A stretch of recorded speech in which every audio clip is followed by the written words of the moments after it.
got several special guests on it's going to be on the Butch and Bob Show. Coming up in just a couple of moments, we're going to have State Senator Blake Tillery calling in. And we look forward to having him on the air with us. But right now, Joey, if you move on up to the mic there a little bit closer, we've got Joey Darley in here this morning. Good morning, Joey. Good morning. And Joey, you were an official photographer for one of the gala balls at the inauguration last Friday. Is that correct? That is correct, yes. Okay, now how did you get that job? Well, it used to, when I lived in D.C., I was associated, partnered with a company called DC Hotspots, and we did 2 inaugural balls for Obama each year. And so I just sent up my credentials this year because I really wanted to get up there for Trump, and I got accepted this past Wednesday. Okay, so you got accepted on Wednesday. You had to be there Friday. Right. So you were able to find a flight, a hotel, all that kind of stuff in 2 days? Oh, no. When I jumped online, as soon as I found out 7 o'clock Wednesday night, the trains were, there was one seat left for about $1,000. Oh, boy. Buses were packed. The flights were packed. So good friend of mine, Chad Burke at FBA, gave me a car to drive up there. Y'all need to go see Chad Burke at FBA because he took care of me. Okay. So you drove up there and you were able to go to this, did you call it a gala or a ball? Ball. A ball. All right. So you went to a ball. So which one was it? Well, actually, when I got up there, I got found out I could go to 2 of them. I got to go to the Independence Ball where Trump danced, one of his first dances, and then the other one was the Great American, honoring the heroes of our military and with the USO. I'll say, so the pictures that you took of this ball, what will they be used for? Just for publicity. For me, for my site, seem to be seen Loudoun County, which is just like seem to be seen Wayne County, which is the county up there up in Virginia, which is the richest county in the United States. That's where I was based out of. And then several news outlets have used them. Okay, now tell us where folks can see these pictures that you took. They're going to be posted on Seen to Be Seen Wayne County. Seen, S-E-E-N? S-C-E-N-E. Seen. With the number. Seen to be seen. Right, the 2 and B and then S-E-E-N, Wayne County. All right. Seen. On Facebook. S-C-E-N. Okay, just spell the whole thing out and make sure people got it right. It's S-C-E-N-E. The number 2. The number 2. Let me write all this down here. The letter. Well, I got a card. Well, I got a card with it on it for you. All right. The letter B. Seen to B. Just the letter B. Just the letter B. S-E-E-N. Wayne County. And that is on Facebook. Wayne, all spelled out? Is county spelled out? Okay, is it .com? No, that's on Facebook. Oh, it's on Facebook. Okay, right. Facebook. Yes. All right. And it was a great experience. I tell you, I stayed for 2 days. I stayed for the inauguration and the Women's March for Saturday. Okay. So now, the Women's March, did you take pictures there? Why did you stay for that? Were you just curious? What was going on there? I wanted to see history, see what was going on. I was up there with history when the Tea Party was marching on the Capitol, and I wanted to see what this Women's March was all about. Okay. I did not take my camera. I took some of my camera phone, my iPhone, because I didn't want to be associated with the press down there because, it was pretty loud. Okay. Now, what I want to do right now is you brought a couple of posters back that were being handed out to folks there at the inauguration. Well, they were selling them, and the press got a whole pack of them. Okay, and I'm going to hold this up to our camera here, and hopefully it can be seen. This is the Donald Trump. I'm holding it up to the camera, so if you go to bigdogcountry.com, and click on the Butch and Bob Show, you will see it live right now. Or later today, it'll be archived on the world-famous Butch and Bob Show site. That's on one side, and this is on the other side right here. Now Joey, how many people, the people bought this and just walked around with them? What did they do with them? Just a souvenir type item? Souvenir, plus they were holding them up. All right, now, I believe this is going to be our state senator, so we're going to have a 2-parter with you, okay? No problem. All right, Big Dog Country Radio, WIFO. We're going to take a quick break right here and see if we've got our state senator calling in right now. Waking up to fair skies and looking forward to having sunshine as we move into the afternoon. Highs today will be in the mid and upper 60s. The wind's not as gusty for your Tuesday. Tonight will be clear with a low in the mid 40s. For tomorrow, sunshine. Highs will be in the low to mid 70s. We'll bring in a slight chance for shower on Wednesday night, but the chance of showers does get much better on Thursday. Highs Thursday near 70 degrees. I'm Georgia meteorologist Laura Huckabee in the GNN Weather Center.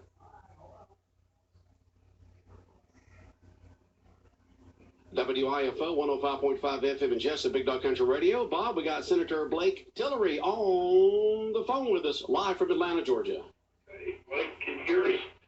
I can barely hear you, Bob. Go ahead and do it again, Bob. Well, last time we talked to you, you didn't even have an office when you're heading up there, so how are things going in Atlanta for you? They found me a place to land. I found the water fountain, Bob, so that's been a good thing. That's good. Do you have an office yet? Yeah, they got me settled in. They were actually able to transfer Senator Williams' number over to me, so the people of Wayne County who've been used to calling 404-656-0089, that'll just come to me. Okay, well, you've been up there a couple weeks. Really haven't heard about what's going on up there. Tell us what is going on up there. It's been eerily quiet. Part of that, I think, was the transition in Washington. One of the things that I think many people thought, including myself, would be a big item would be health care and what would happen with Medicaid. That's all put to the side now as we wait and see what happens as President Trump begins his tenure for repeal and replace of Obamacare. The state position is sort of, hey, if we act right now, we may be coming back and acting again in June or July. None of us really want to do that. Well, the big story, of course, was the big storms that came through over the weekend. 20 people thus far killed from those storms, and the governor has been active on the phone with Donald Trump looking for federal assistance. What's the update on that? Yeah, I've been in touch with the people on the ground down there. Appling County is one of my 11 that really looks like it took the worst of the brunt, but that's not the only one. It's been across the board. As the Altamaha River begins, maybe those waters will recede, we'll be able to fix some of the problems, but our thoughts and prayers are with everyone who's been affected. How bad was the damage in Appling County? Appling County lost the most roads. It looks like it had the most trees down and the most property damage so far. Teams on the other side of the Altamaha got hit pretty hard too, but more just flooding on that side. Well, talking to you at the Eggs and Issues breakfast, you were hoping to get on some committees. Have they appointed any committee people yet, or how's that going? They have. I've landed on 4 committees here. I hope they'll be important to our area. Economic development, which that's something that I talked about a lot during the campaign. I'm on the Judiciary Committee. There's not very many attorneys up here in the Senate. That's what I found out. So I got thrown on Judiciary pretty quickly. It's a pretty prestigious committee, and I appreciate the Lieutenant Governor for putting me there. Higher education, as we begin to look at the cost of higher education, how that continues to grow. I think that's important to the folks back home. And then state institutions and property. We have a whole a host of state properties in our area, particularly prisons that employ many of our citizens. And so I've been placed on that as well. Again, if you just joined us, Senator Blake Tillery calling from Atlanta. Again, we hear Eggs and Issues breakfast again. I understand, it's a short time for the question and answer period, but the chamber says they sent you the questions, and you're going to provide the answers. Any interesting questions that you got that you had to answer? I have not received those yet, so we need to follow up on that. And thanks for reminding me. I'm making a note to myself right here now to follow up on that. I just haven't seen them yet. We do have a crew coming up and visiting us tomorrow from Wayne County. I'm looking forward to seeing those. So if I don't get them by then, I can pull Christy or one of those folks aside and ask them about that. Try to follow up on that as well, because they said that all the representatives got the questions that weren't able to be asked, and they were going to get the answers and try to publish those and get those to the media and also to their members. So we'll try to follow up on that. Did. It might have had something to do with the fact that them moving me around, trying to figure out where they were going to get my email and everything set up today. What's on the agenda? Like I said, it's been very quiet. Any big issues coming up that there's going to be a debate about? That's a great question. The budget will be the biggest. The governor's put a roughly $25 billion budget out there. You've heard the big ticket items, I'm sure, already. A 20% pay raise for law enforcement, 2% for teachers, and going to be put in the pay scale this time, which is teachers will understand what that means a little bit more than the general public. And fully funding the employees' retirement system and the teachers' retirement system, which is something I heard about a lot when I was in Wayne County. Y'all have a great education system. We want to make sure that stays where it is. The issues that I'm going to be focused on are twofold. One, the ones I talked about in the campaign, concerning economic development and the infrastructure that's necessary for that. And then, as you know, at Eggs and Issues, we've asked out some questionnaires.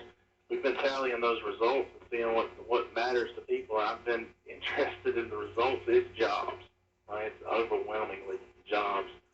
Even when you talk about some of the issues that I thought would be higher on people's minds, maybe on the social end, it really comes down to jobs and being able to keep their families employed.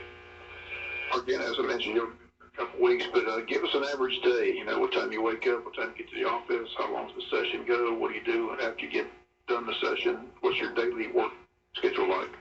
Yeah, I will say this, it's a little bit more than I thought it would be from a time perspective. The days start early. I'm usually out the door by 7 and up here at the Capitol. Breakfast this morning I had a breakfast already with DOT. One of the things we discussed was the red light right there at Wayne County High School where the road intersects with 341. I've already been bringing that proposal back up to them again. Came in here to have my quiet time, read my Bible for a second, and then get to work on what we've got today.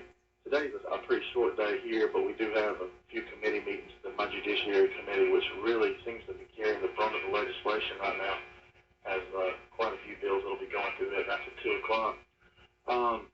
We have several crews coming in today from different areas of the state. Alma's bringing a group up, and although I don't represent Alma, I do understand that Bacon County doing well means that my folks in Aplin and my folks in Wayne are going to be doing well too. So I'm going to make sure I participate with them. And then we've got a huge crew coming in tomorrow, about 17 folks from Wayne County. I look forward to joining them and seeing what's going on since we talked last. Let's talk about the red light issue. Again, as you mentioned, students from Wayne County High School made that proposal. What's DOT's response? Like I said, it seems like, as been mentioned by many politicians, people have to die before you can get a traffic light put up. So are they responsive? Are they listening? Or how's that going? Well, we vote on DOT board members, and that election's tomorrow. So I made sure that I made our request today to the person who wants our votes. So I'm hoping that we can move forward a little bit on that. One of the things I think that concerns them the most is putting a traffic signal. Does that stop traffic all the time? So really we need it for about 2 hours in the morning and 2 hours in the afternoon. And there's got to be some solution that can work. Well, maybe you have a red light that operates as a red light for those hours, and maybe it's a caution light the rest of the time. We're too smart to say that there's only a one-size-fits-all answer, and it doesn't fit here. We can figure out something besides that. You think there'd be a compromise somehow, some way? There can be. You were asking about different things that are going on today. There's a strong rural caucus as well. That'll be meeting this afternoon. Jay Shaw was the chairman. Now the chairman comes from Moultrie, Georgia. His name's Sam Watson. We really try to focus across the House and the Senate lines on issues that just affect South Georgia. That'll be meeting this afternoon, and I'll be meeting with them again as well. All right. When you went up there, like I said, we talked about the governor's education platform. I said the voters voted down. I asked you, and I asked Chad, and I asked Bill Werkheiser, what was going to be the reaction? Was the governor going to push back? Was he going to listen to the message of the voters? So what are you hearing in Atlanta about that and the governor's plan for anything education-wise? Still eerily quiet, particularly on the education front. I know the Education Committee met yesterday afternoon on the Senate side. I haven't heard anything back from that yet. I guess sort of the whisper that you hear, there may be a focus on the State Board of Education's duties as they pertain to these problem schools, and it may go that route instead. Wayne County obviously has representation on that as well, on the State School Board with Mike Long. So no matter how that goes, I think we're going to be in a pretty good shape. Okay. Well, again, we appreciate you. I think it's going to be a regular thing on Tuesday. They're going to call it Tuesdays with Tillery, so we do appreciate you calling in because I know how busy the schedule is up in Atlanta, but you said you got some Wayne County people coming up there this week, is what you said? We got them coming up tomorrow. Yes, sir. The Leadership Wayne group's going to be up here. I'm going to do a little exercise with them. And also you got Representative Werkheiser and Representative Nimmer, who is now Chairman Nimmer.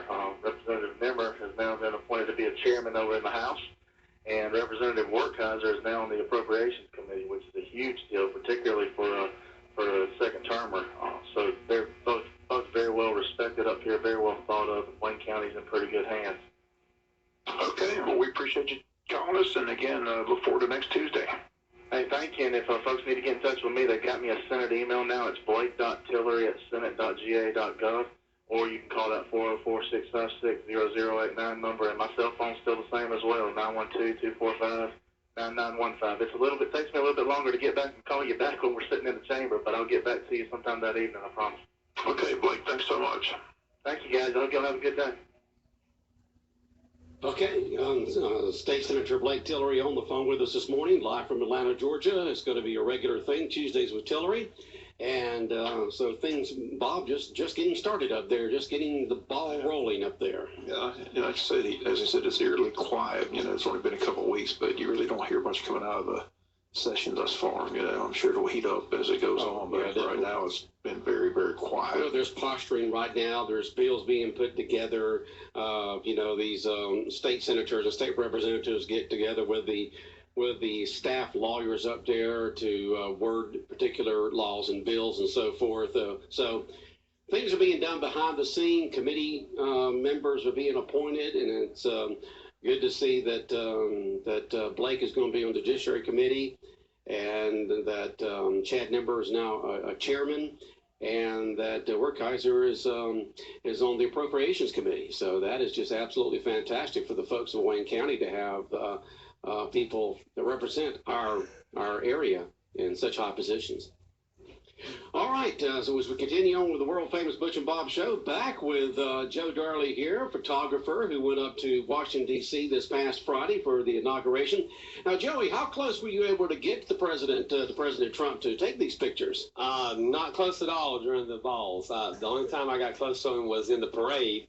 I got on the front line, but right before he came to us is when some of the protests started going on, so they wouldn't let it. He even tried to get out the door, and they shut his door and wouldn't let him out. The Secret Service, so he had to go another block before he could get out of the car. Oh, okay. So there's one picture I got. You can see him on the stage, but it's kind of far back. So, okay. But once he was whisked away, I was able to go to the stage. Okay. And so how was it in the ball? Was it, how long did you stay at each one? What was going on inside of it? The mood, the people, that kind of stuff? The first one was about 10 minutes. I went to the MGM first, got there, got my credentials, and then I went back to the Constitution Hall where the other one was. They only let us in for a few minutes. When Trump came in, then I had to go back to the other one because I was one of the official photographers at the Great American Inaugural Ball. Okay. So I had a brain freeze there for a second.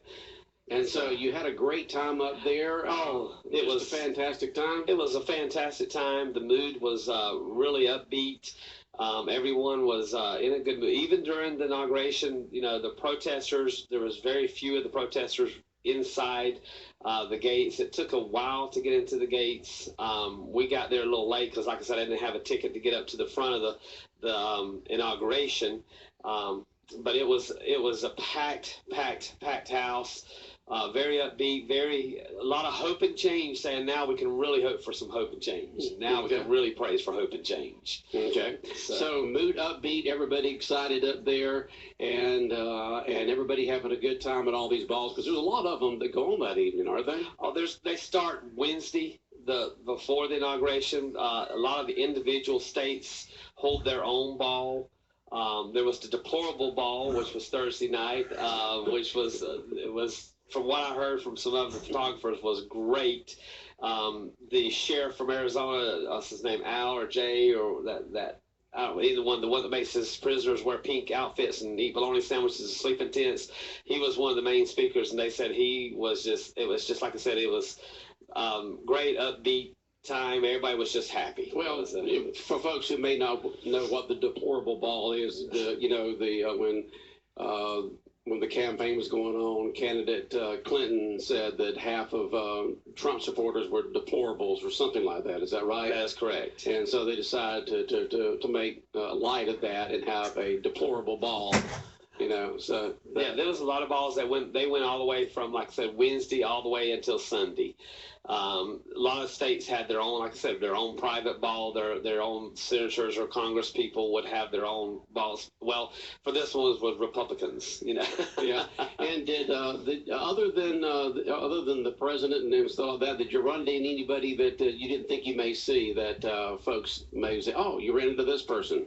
There was a lot of celebrities in and out. I ran into a couple of senators and congressmen. Where the most of the celebrities and the Congress people were, we were not allowed in. Okay. One of they first, especially at the ball that I was at, they had 3 different levels, and we could go. I had all access, but they would not let me take pictures in the VIP because they said they didn't want everyone to see who was drinking or who wasn't drinking. Or who. That's right. So it's like, you know, when you have access, I could go in there and talk to people, but I couldn't take pictures. We could only take it on the 2 dance floors. Okay. And so these pictures are for your portfolio, for folks to go to that website and see it, or not, to the Facebook, Seen to Be Seen, Wayne County. And see Joey Darling's pictures of being up at the inauguration. I just know that had to be a great event for you. Were you expecting that call last Wednesday? No, actually, I went through my credentials about 3 or 4 weeks earlier to try to get in, and I was going through DC Hotspots and Biz Now, who I used to partner with when I want to go shoot this event or I want to do this. And they kept putting me off, and I said, well, I'm going to try my name. And I sent a personal emails to all of them with just who I was, Joey Darley, Seen to Be Seen. And 2 days later, I got the email saying, you are accepted. And in fact, it's so funny because when I got to one of the balls, DC Hotspots was trying to get in. They didn't allow them in. Oh, okay. To that ball. And they were like, how did you get in? And I was like, well, number one, because they know I'm a conservative, and DC Hotspots is a very liberal. Oh, okay. Very liberal photography company up there. Okay. But I was allowed to get in. And that is your official credentials right there? That's my official credentials to get into the balls. Okay. And, of course, they had another Great American Inaugural Ball. Yes. Okay, 2017. Yes. Souvenir item to have from now on. That's that, exactly. I've got 3 of them now. So okay. For the other two Obama balls. Let's say you can't go anywhere to see for anybody from Wayne County. There's some Wayne County people went up there to see anybody from Wayne County. I did not. I was trying to. I contacted Richard Burns and his little entourage. On the bus, right? They went on the bus with Brantley and all of them, and we could never hook up. You know, they left the day earlier Thursday morning. I left Thursday evening. So they drove up on the bus, and I don't know their itinerary or where they were at or if they went to the balls or not. I did stay, like I said, for the women's march because I wanted to see what that was about for history too. So, and it was a total different day. Yeah, like totally night and day. Did you see any celebrities there? 'Cause they had a lot of I stuff. did. I saw, I was near where Ashley Judd and all of them were, and Secretary of State, I can't think of his name now, the last one. Clyde Carey? Yeah, Kerry. John Kerry? Yeah, John Kerry. I saw him. He walked near where I was at. Like I said, I didn't take my camera down there. I did get some shots with my camera phone because I didn't want to be associated with the press for that because there again, like DC Hotspots was associated with that, and I was not. But like I said, it was a different atmosphere. Me and my son went. I was spit at. I got hit 3 times. It wasn't the picture that the press and the media posted. It wasn't the peaceful love. You know, now there were some other places that were, but I got called a racist pig, and I looked at the lady. I said, "You don't even know me. You don't know how I voted. You don't know nothing about me." But she said, "But you're an old white man." And, But you're an old white man. Yeah, and so So you're the racist then. You're Yeah. being called an old white man, and you're the racist. exactly. Oh. And so after about an hour of being in this crowd, I finally said, "Son, I'm not worried about me, but I'm worried about you." And I took him out. And I had no Trump sign on me, no sign period, but yet they were in my face. Because you're an old white man. Exactly. You're the racist. Yeah. Mm-hmm. So, but that's what I didn't like about, because you're the one that's filled with hate and discrimination and everything. Right. Right. And I have a beautiful yelling at you, spitting on you, hitting you. And I have a beautiful Asian wife at home. So, but it was, like I said, there was a lot of peaceful spots, but there was a lot of anger. And I even asked someone, what are you fighting about? What rights have you been taken away? And I would say 50% of them didn't know. Oh no, it's just something to be part of. Just something to be part of, and anger, and there was the little kids, from little kids to old women marching. But I do have to say this: there was 2 African American women that saw how I was being treated in the middle, and one of them put their arm around my son, one put their arm around me, and they escorted us to help get us out. And they were like, they were really nice and said, "This is not why we signed on. Right. This was not who we are." Well, good. So good. There was a good spot in there. So. Well, it was an interesting historic day for America, for a businessman who has never been run for political office. Well, he had run one time, but he never held an office at all, to be elected surprisingly as president of the United States, and with mainly with what they consider rural America, blue collar America, throughout the country voting for him. And so it's going to be interesting to see what happens over the next, what they say, the first 100 days, and then, of course, the next year or 2 or 3. But it's just great that Joey Darley from Wayne County was able to go up there and be an official photographer at a couple of the balls up there at the inauguration, to be there for the parade, too. Where were you at the parade? I was, like I said, I was near the White House, right on the front lines. We were right up against the fence. We had to stay there for about 2.5 hours to get our spot that we got. And like I said, there was rioting going on outside the parade route, but there was some that had got inside. And so where we were at, they started yelling really loud and started pushing and shoving. So the Secret Service would not let Trump have the car. There's one picture you've got, and I sent it to you, and you can look on the website. Right. You can see how close I was to Melania in her side of the car. Okay. And they were, like I said, they were just stopped, and he was fisting the hand out. And then the Secret Service up there and pushed their door shut and whisked them away another block. And in fact, I'm really sorry that the Tuskegee band that was there from Alabama, and Boy Scout group and Girl Scout groups, half the people at the inauguration parade did not get to see them because of the rioters, and they whisked us all away, and they started almost an hour and a half late, and they made us all leave. What would that, it just interests you, what are the rioters trying to accomplish? I mean, this is inauguration of a president. You may not like his policies. They probably don't really know the man. They don't know what he's really going to do. But you go up there and you interrupt something that you got him, and he was elected. I mean, why? It's just interesting that why they want to do all this and have all this hatred and disrupt everything, when you've got so many thousands of people trying to be part of an historic event. Well, the biggest thing, they went up there to stop the inauguration, but they could not get close to it. That was the whole thing. It was so funny because me and my son was sitting there, and I was watching, and I didn't get my camera up fast enough. There was a group of about 5 kids, and I say kids, they were college age, and they were standing there. They wouldn't let you take signs with poles and all that into where we were at. Right. But these kids all of a sudden started pulling out their mask and putting it over their heads and stuff, and then they ran to the other side. And so that was the whole group that started the protest, which they burned a little stretch limousine. They threw rocks through a Starbucks and a bank, started burning trash in the streets. And that set the whole parade back.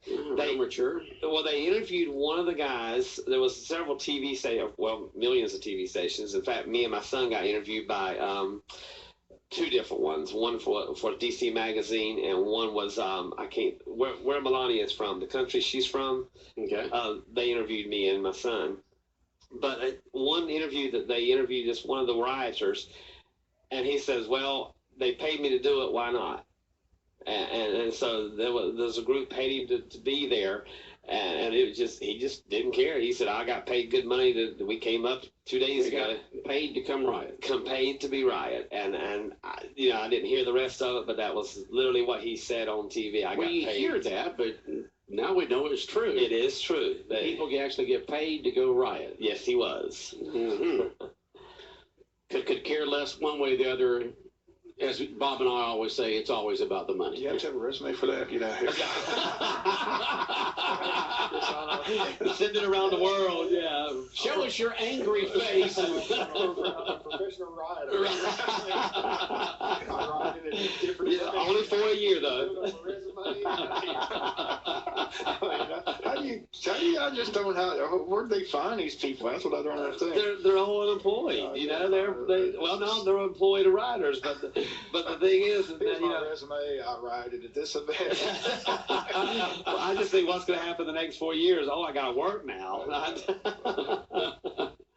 Oh boy! Well, what I saw on TV, the police handled the rioters pretty. I thought they controlled it pretty well. I said unfortunately that one vehicle they did set it on fire, and that kind of disrupted some things. But overall, watching the coverage on TV, it looked like the police had a good handle on what was going on. They had a great handle. I interviewed a couple of officers from Minneapolis, and I didn't realize this, and I knew they had brought some, but 31,000 officers volunteered from all across 41 states to come up there and stand guard. So the rioting police could be free, and the D.C. and state police, the D.C. police and park police could be free to stop anything like that. Well, I think a lot of police in this country know there's going to be a change that's going to happen over the next 4 years compared to what's happened over the last several years, and I guarantee that's probably the reason why they volunteered. Right, but they were proud to be there. One gentleman I was talking to he literally was standing on the parade route at 6 o'clock that morning, and they could only leave to go to the bathroom. And they were there from 6 o'clock that morning until they had to be from 6 to 6. 12 hours on their feet. Okay. Well, Joy Darley in here this morning from Wayne County, and a photographer who went up there and took pictures, invited to be one of the official photographers at a couple of the balls up there. And you were able to watch the inauguration. You were able to go to the balls. You went to the women's march the next day. And then what time did you finally roll back into Jessup? Actually, last night. Last night. I got sick. Being out there all day Friday in the rain and the wind, and then Saturday again in the wind. So Sunday I met up with a friend and just stayed at her husband and her husband's house, and I just kind of just slept mostly. I tried to watch the Falcons game. We had to watch that. And then I drove back early, left early about 7 o'clock yesterday morning, and got in about 7 o'clock last night. Someone just texted in that Georgia, 50 troopers from Georgia went up there to be part of this security detail up there. It was great. It was great. So I didn't get to see anyone from Georgia. I saw several states, but like I said, they lined the path of the president, and it was very, very secure. Okay. Well, good, Joy. We appreciate you coming in this morning. We probably know that you'd rather be sleeping in right now, but I asked you to come on the Butch and Bob Show the morning that you got the first morning when you got back to talk about this. Quite an experience. We've had several different people experience inaugurations up there in Washington, D.C. for both parties, and we've appreciated those folks coming on the radio and talking about it. It's an historic event where you have a peaceful change of power from one president and administration to another president and administration that goes peacefully. A lot of countries would love to have that, but everything went great, and we look forward to seeing some more of your pictures because you're doing this now full time. Is that right? Yes, I went back to concentrating on my photography business, and things are looking up. People are calling and picking up a lot more senior photos and doing different things. So. All right, Joy Darley in here this morning. If folks want to get a hold of you, how do they do that, Joy?